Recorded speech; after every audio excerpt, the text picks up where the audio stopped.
the many years of being a professional makeup artist, I was passionate to find a better way for women of all ages to acknowledge and celebrate their own unique beauty. Finally, I discovered how, with a revolutionary group of colours and a brand new technique called feature focusing. And the basis of this wonderful discovery lies in the ageless principles of art, simple and timeless. So come now and join us to see how easily you can maximise your own features naturally by learning the art of feature focusing.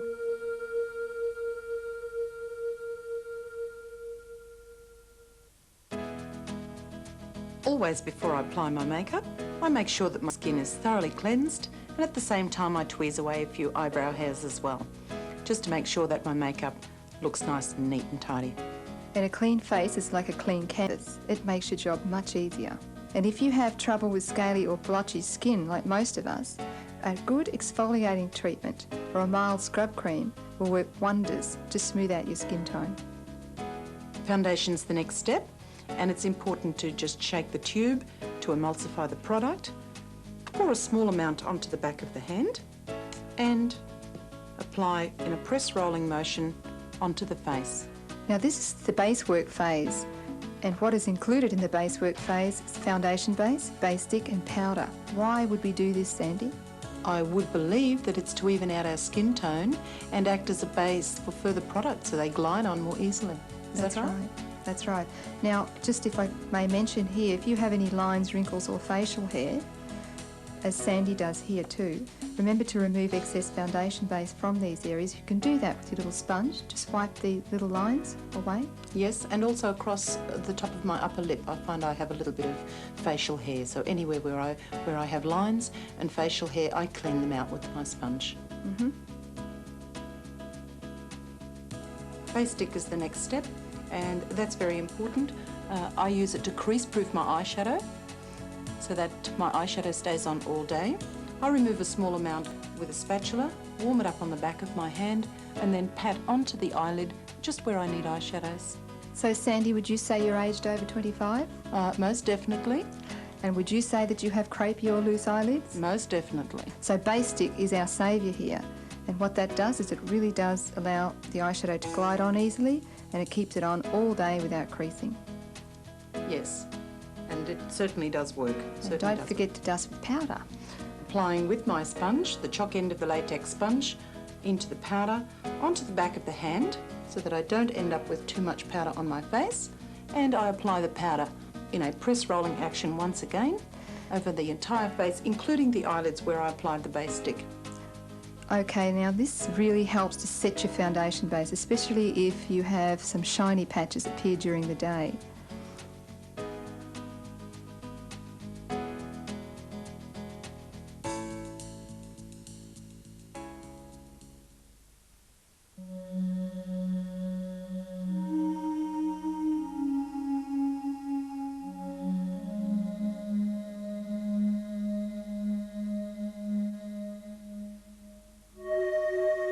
When an artist or photographer composes a picture, they need to isolate key areas by imagining borders or frames in the landscape.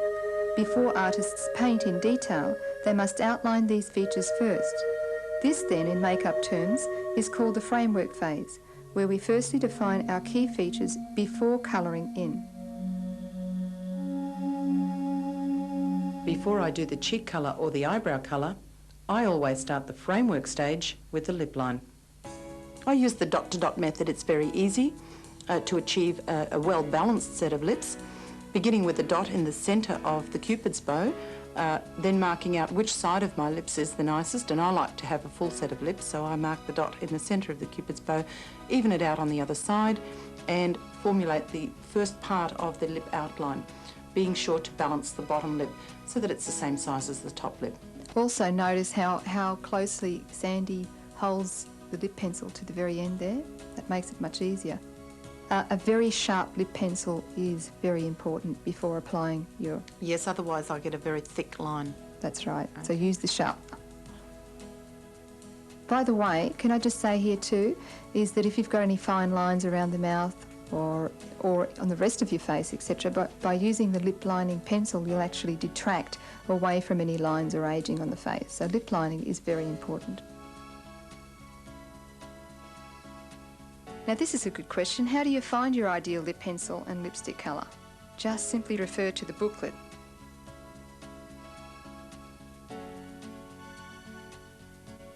I've read in the booklet where you mention the lip filler pencil helps to keep my lipstick on that little bit longer. It does, and it also helps to blend that harsh outside edge there, because nobody wants to look at you with a hard edge once you put your lipstick on. So I smudge the outline first and then fill in the rest of the lips with the lip filler pencil. That's right.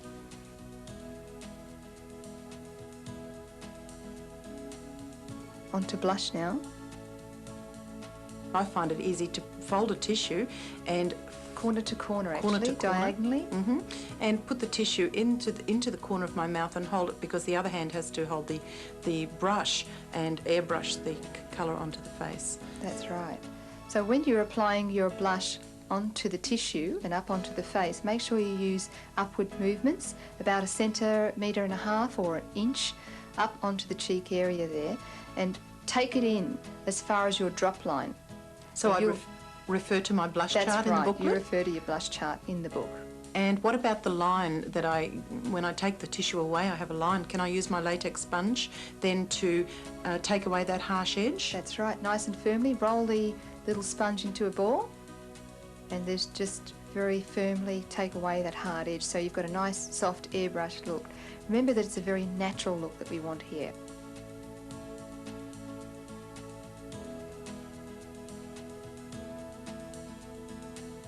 The booklet's recommendation of using powder shadow and old dry mascara is great to restore body and colour to my eyebrows, which are very fine. I use a stiff angle brow brush. I find that's easiest to feather a little bit of colour through my brows. It gives me control. That's true, and the other thing too, Sandy, is that a lot of people tend to make the mistake of putting the colour onto the brush and directly onto the brows, and you end up having, very dark eyebrows that way. Put the colour onto your brush and then dust off the excess on the back of your hand before you apply it to your eyebrows. And if your eyebrows are a little long, this can add 5 to 10 years to your age. So find out more about your own eyebrows by referring to the brow section of the booklet. And because you've got the sparse eyebrows, the old dried mascara is excellent for applying, for giving that nice natural look.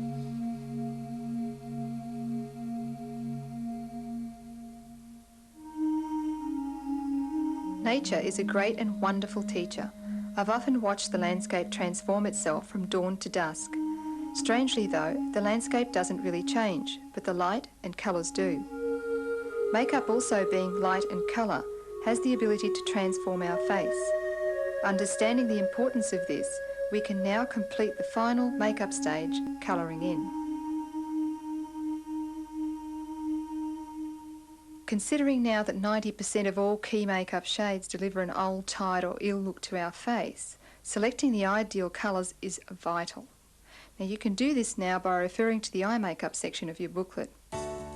And finally, the real purpose of eyeshadow is to draw attention into your eyes and feature focus them. Both the light and the deep shadows provide the contrast necessary to create this.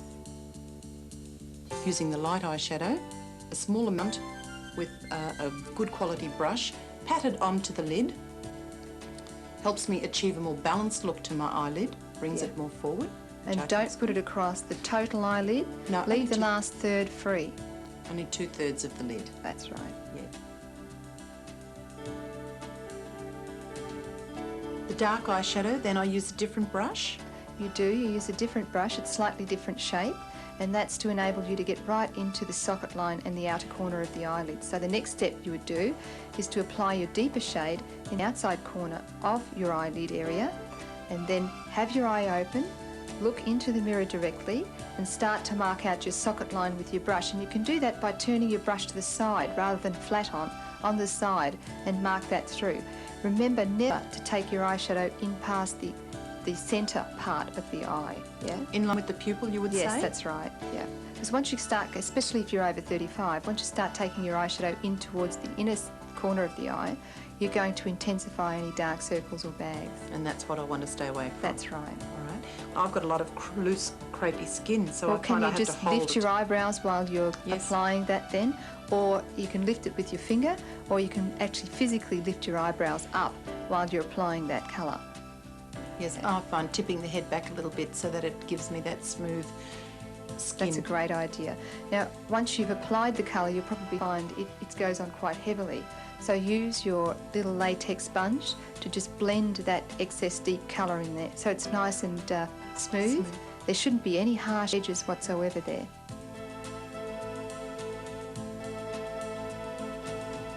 The next step is the eye lifter. Right? It is not the highlighter, as most of us have been taught to apply highlighter on the brow bone area.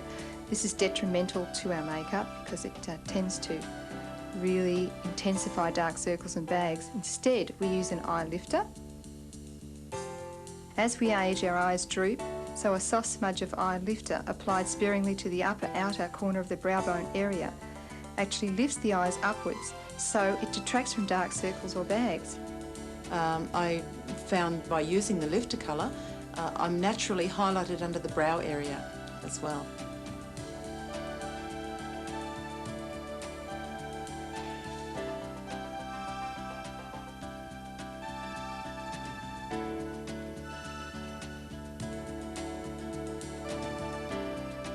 How would you describe what lower lid liner does for the overall appearance of my makeup? Well, lower lid liner is responsible for whitening the whites of the eye and brightening the iris colour, and that in truth, or artistic terms, makes a woman look much younger, healthier and more vibrant. So the lower lid liner is the saviour here. A very fine, good quality liner brush dipped in powder shadow gives me a beautiful line underneath the eyes. Yes, and it can work for anybody, even if somebody has very poor eyesight and very shaky hands. The best way to do that is to actually wet the brush first in a little clean water, dip it into the powder shadow and work it into a paste. Test it on the back of your hand and then line the lower lid first. And once this is lined, what you can then do is get a cotton tip or a cotton bud, dampen it, and then try and blend that lower lid liner so it's nice and soft. No hard lines. The hard lines are going to intensify any wrinkles or lines that are on the face. So what I'm trying to achieve here is a more muted look. That's right. What about upper liner? I have very fine lashes on the top. Both my eyebrows and my eyelashes are rather fine, not strong, and I've lost the definition. Well, with the upper liner, Sandy, we need to have a dark colour. What we use are mainly the blacks, the charcoals and the very dark brown, plummy coloured. This is again dipped in water and made into a paste with a shadow liner and applied to the upper lid area. You do that by looking down into a mirror so your eyelid's nice and flat. Don't squint one eye and keep the other one open because you'll find you'll get a very patchy effect with your eyeliner. Keep it very, very close to the eyelash line too. I find I need mascara, Nouk, because my eyelashes are so fine and sparse. It seems to fray my eyes. I hold my mascara wand close to my cheeks. I tend to be a bit shaky, so I hold it close to my cheeks and scissor the mascara into the bottom lashes first. Yeah, into the bottom lashes first. And to help you, hold a hand mirror and hold your chin down and hold the hand mirror up so that you can get right into the roots of the bottom eyelashes.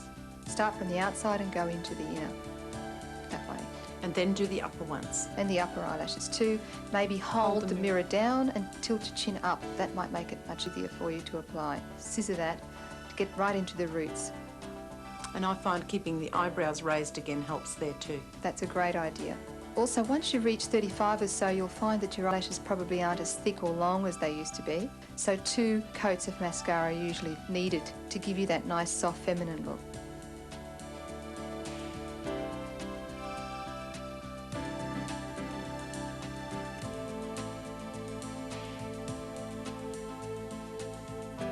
Lipstick is the final step to finishing our full feature focusing makeup.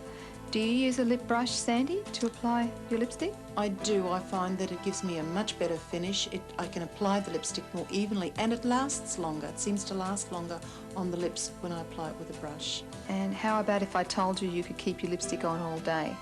Oh, I'd love that one. I often lose it on a sandwich or cup of coffee. What can I use? Lip seal. Use a lip seal. Apply a liberal coat of this over the top of your lipstick. Allow it to dry for 60 seconds with your lips parted, and this will keep your lipstick on all day.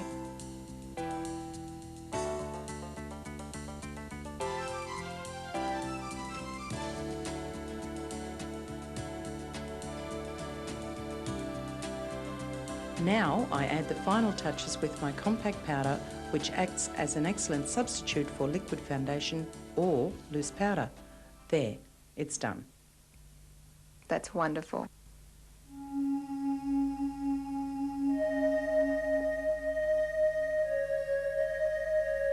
There really isn't a lot more to say other than it really makes a difference. It just makes the difference. The makeup makes you feel alive, it makes you feel vibrant, it makes you feel sensational, sexy. There's a lot of feelings all come into it at once. So it's the sort of thing that makes you feel as though you could get out there and really conquer anything and everything. It's just terrific.